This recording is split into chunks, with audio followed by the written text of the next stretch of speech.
Welcome back. Today, we'll be walking through the Clergy Evaluations module in UnityWeb. This section was added recently, and its goal is to provide better consistency in how evaluations are entered and stored across the conference. The evaluation process as a whole isn't changing much with this edition, but rather we've added a new place for them to be stored so that the appropriate people can enter them and the appropriate people can see them and examine them as needed. So let's walk through how the process works, okay? So at the beginning of the evaluation process, you'll need to go download and view the evaluation instructions that the cabinet has posted.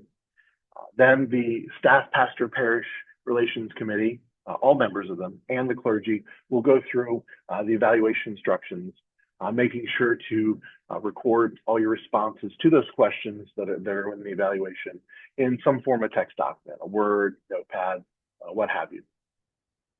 After the evaluation is complete, and this is what we'll be showing today, you're going to go ahead and log into UnityWeb and enter those responses, basically copy paste them into the evaluation form to submit them so they're stored electronically. After this is done, the completed evaluation is printed, signed, and then the scanned signed-in copy is then attached back into the system so that all records of the evaluation are now stored electronically. So let's talk about who does what.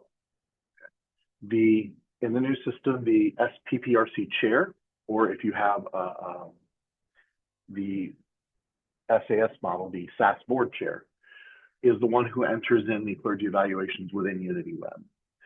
This means that for some of you, you'll need to go ahead and add a UnityWeb account for your chair because if they don't already have one.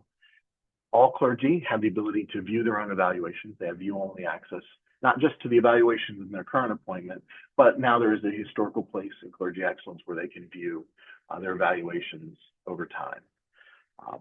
If you have any trouble, district superintendents and their administrative staff do have access to assist with the clergy evaluation, so they can be your first point of contact if you have a technical problem. And of course, just for completeness sake, the bishop and the cabinet does have the ability to view clergy evaluations. To start with, we're going to go into UnityWeb.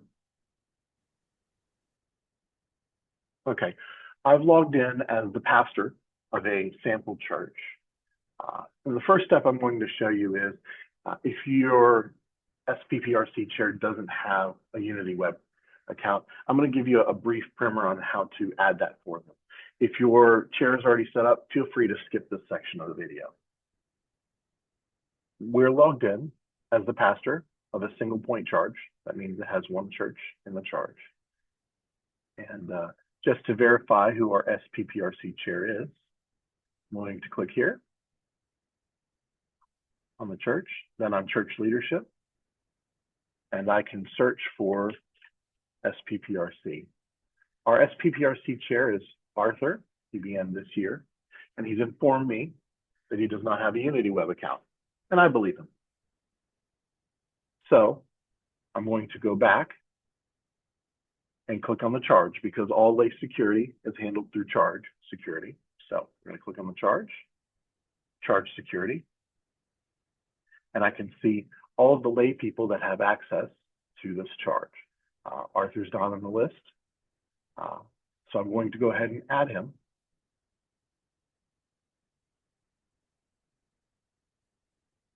Now, because Arthur has a leadership assignment, he's going to show up here in my list of affiliated persons, so I'm going to click here. And I can immediately see he does not have a UnityWeb account because the first thing it asks me for is to add a username and a password. So I'm going to go ahead and pick an appropriate username. The system will tell me if this particular username is taken. I generally don't recommend that people use an email address. That leads to the complications later. And then I'm going to pick a temporary password for him that's easy to convey, understanding that he will change it later.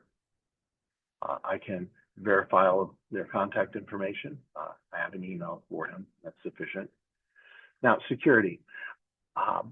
Because he's the SPRC chair, I want to give him view-only access. This is optional. You don't have to give this person any access whatsoever to the church or the charge. Simply by virtue of them being the SPRC chair, they'll have access to the evaluations module. Conversely, you can't give anyone else access to the evaluations module by using the security. It's only by virtue of the office that they will have the security. And this works for both church level SPPRC chairs and charge level SPPRC chairs if you have a single one for a multi-point charge. Go ahead and hit submit. Now Arthur shows in our list. If I had assigned him no other security and just giving him access to SPPRC or clergy evaluation, he wouldn't show on this list, but the account would have still been issued. Now I'm going to log off and log back on to Tim.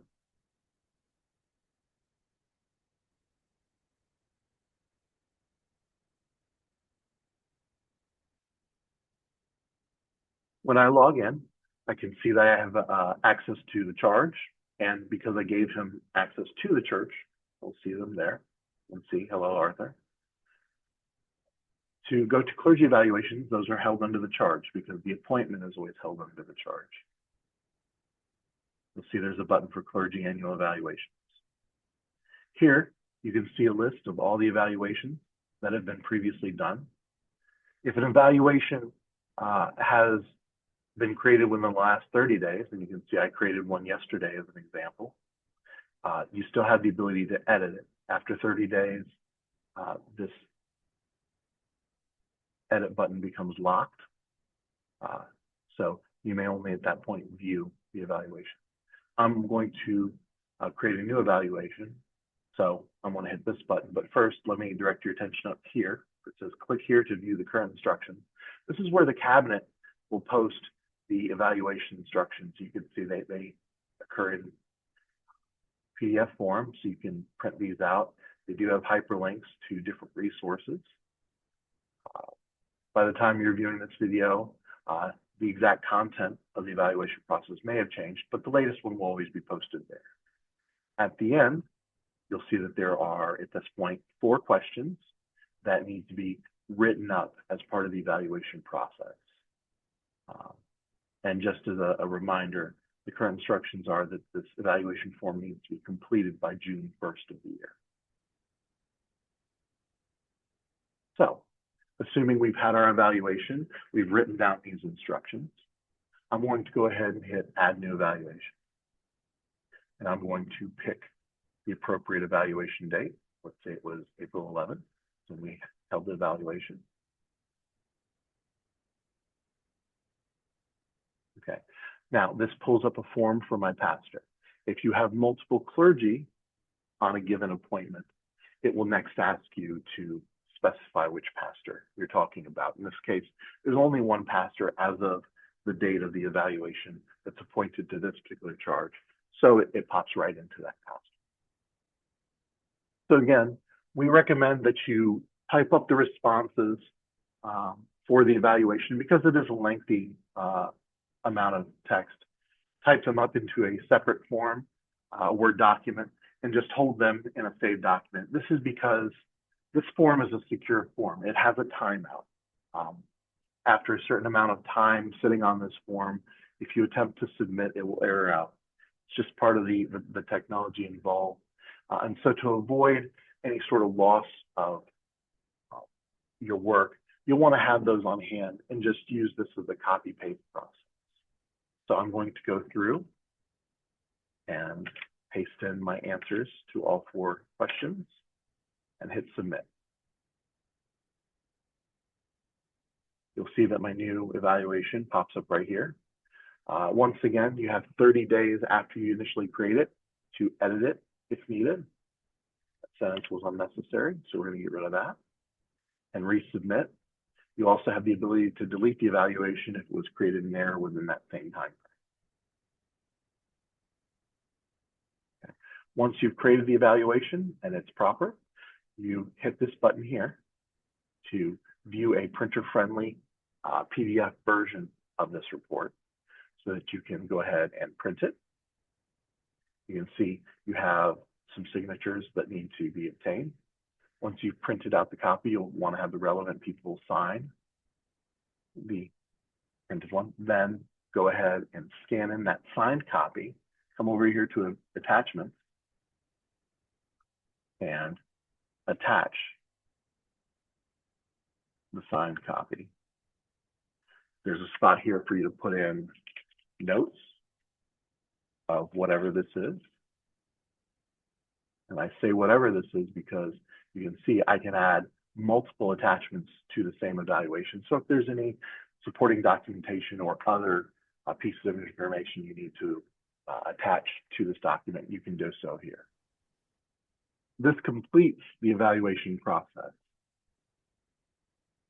There's one other thing that I should show you. I'm going to go ahead and log off and then log back in as the pastor.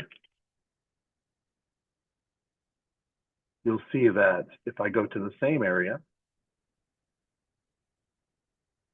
I have the ability to view the evaluation as well as the attachments.